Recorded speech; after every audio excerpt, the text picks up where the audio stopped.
ఓం సాయిరామ్. శ్రీ సచ్చిదానంద సమర్థ సద్గురు సాయినాథ్ మహారాజ్ కి జై. మన సాయి కుటుంబ సభ్యులందరికీ నమస్కారం అండి. ఎలా ఉన్నారు, ఏం చేస్తున్నారు? మీరందరూ కూడా సంతోషంగా, క్షేమంగా, ఆరోగ్యంగా ఉండాలని, సాయినాథుని యొక్క ఆశీస్సులు మనపై ఎప్పుడూ ఉండాలని మనస్ఫూర్తిగా ఆ సాయిని వేడుకుంటూ ఈరోజు వీడియోను మొదలు పెడుతున్నాను. ఇక ఈరోజు వీడియోలో బాబాగారి సందేశం ఏమిటి అంటే, బిడ్డ, ఈరోజు సాయంత్రానికి నీ పెదవులపై తప్పకుండా చిరునవ్వు తెప్పించడం నా బాధ్యత అమ్మా అంటున్నారు. మరి ఈ సందేశంలో ఉన్నటువంటి పరమార్థం ఏమిటో తప్పకుండా బాబాగారి సందేశంలో మనకు ఏం తెలియజేయబోతున్నారు అనేది కూడా తెలుసుకుందామండి.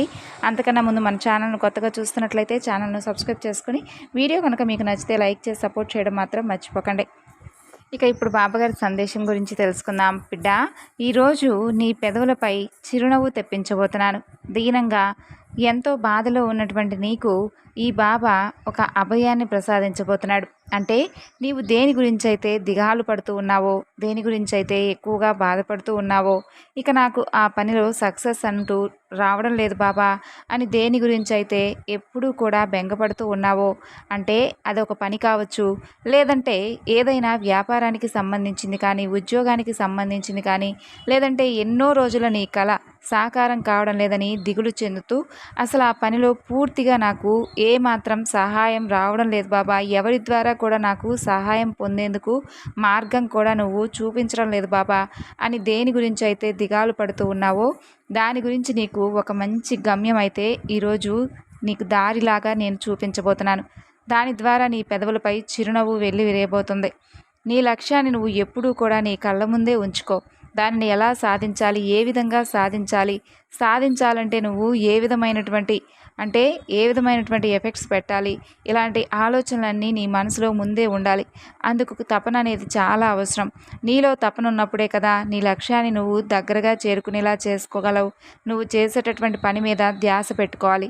ఎందుకంటే ధ్యాస ఉంటేనే దానికి ఆసక్తి ఎక్కువైపోయి ఆ పనిలో నువ్వు ఇంకా ఎక్కువగా ఆసక్తి పెంచుకునేలా చేసుకుంటావు. చూడు, ఇలా పస్తులు ఉంటూ ప్రతిరోజు కూడా టెన్షన్ పడుతూ ఏం జరుగుతుందో, ముందు ముందు ఎలా ఉంటుందో అని నీ జీవితాన్ని నువ్వే ఆలోచనలతోనే సతమతమైపోతూ గందరగోళమైనటువంటి ఆలోచనలతో గడపవద్దు. ఎప్పుడు ఏది ఎలా జరగాలనేది నీ చేతిలో ఉండదు కదా, దానంతటా అది జరిగిపోతూ ఉంటుంది. కాబట్టి దేని గురించి కూడా నువ్వు అంతగా భయపడనవసరం లేదు. ఏదైనా కానీ ఒక నిర్దిష్టమైనటువంటి సమయం అంటూ ఉంటుంది. కాబట్టి ఆ సమయానికి తప్పకుండా నీకు నేను అందిస్తాను. తోటలో ఒక పువ్వు పూసిన తోటంతా అందంగా కనిపిస్తుంది. అలాగే మీ జీవితంలో ఒక మంచి స్నేహితుడు కానీ, లేదంటే ఒక మంచి బంధం ఉంటే మీ జీవితం అంతా కూడా ఆనందంగా సాగిపోతుంది. కాబట్టి ప్రస్తుతానికి నీకు ఒక తోడంటూ అవసరం. ఆ తోడుతో నువ్వు నీ పనిపై ధ్యాస పెట్టి జాగ్రత్తగా నీకు కావలసినటువంటి విజయాన్ని నువ్వు పొందుతావు. నీ ఒక్కరితోనే అయ్యే పని కాదు.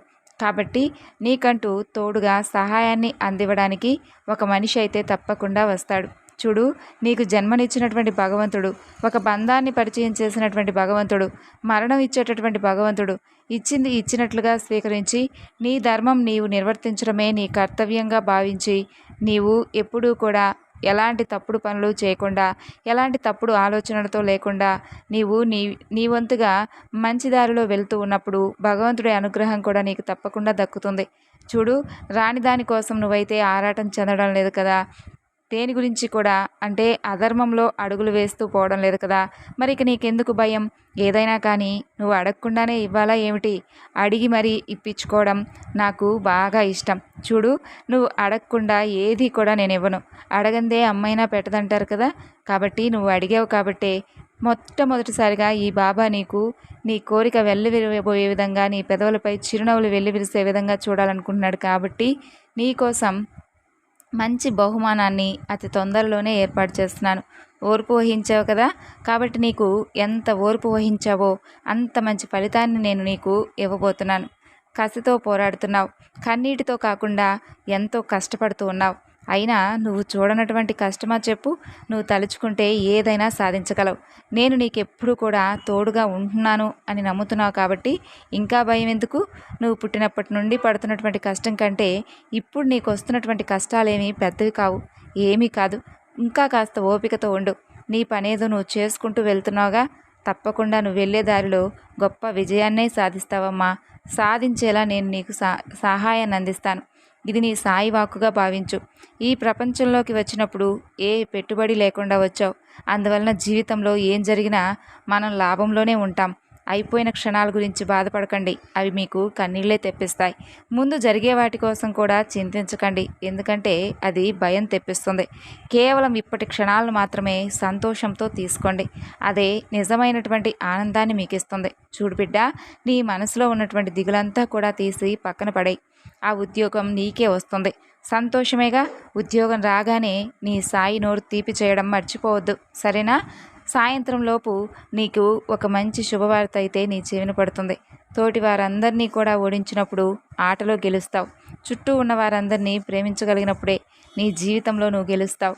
అలాగే నీకు వచ్చినటువంటి సమస్యలను కూడా ఒక్కొక్కటికి దాటిపోతూ ఉన్నప్పుడే జీవితం విలువేమిటి అనేది నీకు తెలుస్తుంది. కన్నీరు పెట్టించేటటువంటి బంధాల కన్నా కన్నీరు రాకుండా చూసుకునేటటువంటి బంధం దొరకాలంటే అదృష్టం ఉండాలి కదా. మరి నీకు అలాంటి కుటుంబ సభ్యులు దొరికారు, వారందరూ కూడా నీకు తోడుగా ఉన్నారు.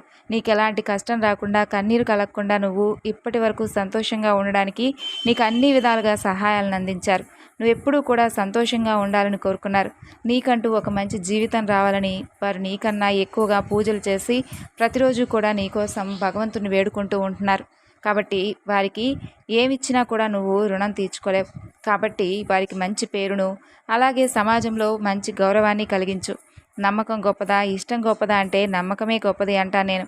ఒక మనిషి మీద ఇష్టం కొంతకాలమే ఉంటుంది, కానీ నమ్మిన తర్వాత కలిగే ఇష్టానికి ఆయుష్ చాలా ఎక్కువ. కాబట్టి నీపై నమ్మకాన్ని ఏర్పరచుకున్నటువంటి నీ కుటుంబాన్ని మాత్రం ఎప్పుడూ కూడా రోడ్డున పడవేసే విధంగా వారి యొక్క పరువు ప్రతిష్టలకు భంగం కలిగించకుండా జాగ్రత్తగా, వారి ఊహలకు అందని విధంగా ఇంకా ఎక్కువగా నీ జీవితంలో మంచి మంచి విజయాలను సాధించాలి.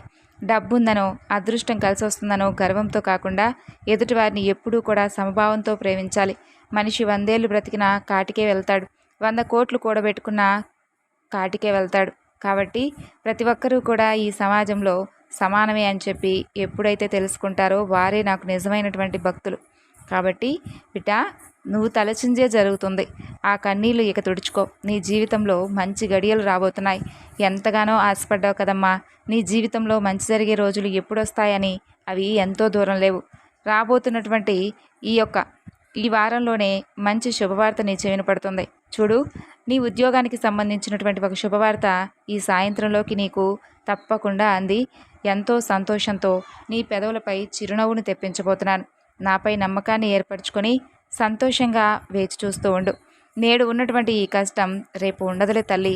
అదే ఆశతో బ్రతికేయడమే కదా జీవిత రహస్యం అనేది. బాధపడటం వల్ల రేపటి సమస్యలు ఏమైనా పరిష్కారం అవుతాయా? కావు కదా. కాబట్టి ఇవాళ సంతోషం కేవలం దూరం అవుతుంది అంతే. కాబట్టి బాధపడవద్దు. చిరునవ్వు అనేది, మౌనం అనేవి, ఈ రెండు కూడా చాలా గొప్ప ఆయుధాలు. కాబట్టి చిరునవ్వుతో ఎన్నో సమస్యలకు పరిష్కారం చూపిస్తూ జాగ్రత్తగా మౌనంతో సమస్యలు నీ దగ్గరకు రాకుండా చేసుకో. నీ మనసును ఎప్పటికప్పుడు ప్రశాంతంగా ఉంచుకో. సంతోషంగా ఉండండి. విన్నారు కదండి బాబాగారి సందేశం. ఈ సందేశం మీ అందరికీ నచ్చింది అనుకుంటున్నాను. నచ్చితే తప్పకుండా మరికొంతమందికి షేర్ చేయండి. మరొక చక్కని బాబాగారి సందేశంతో మరలా కలుసుకుందాం. అంతవరకు నమస్కారం. ఓం సాయిరాం. సర్వేజన సుఖినో భవంతు.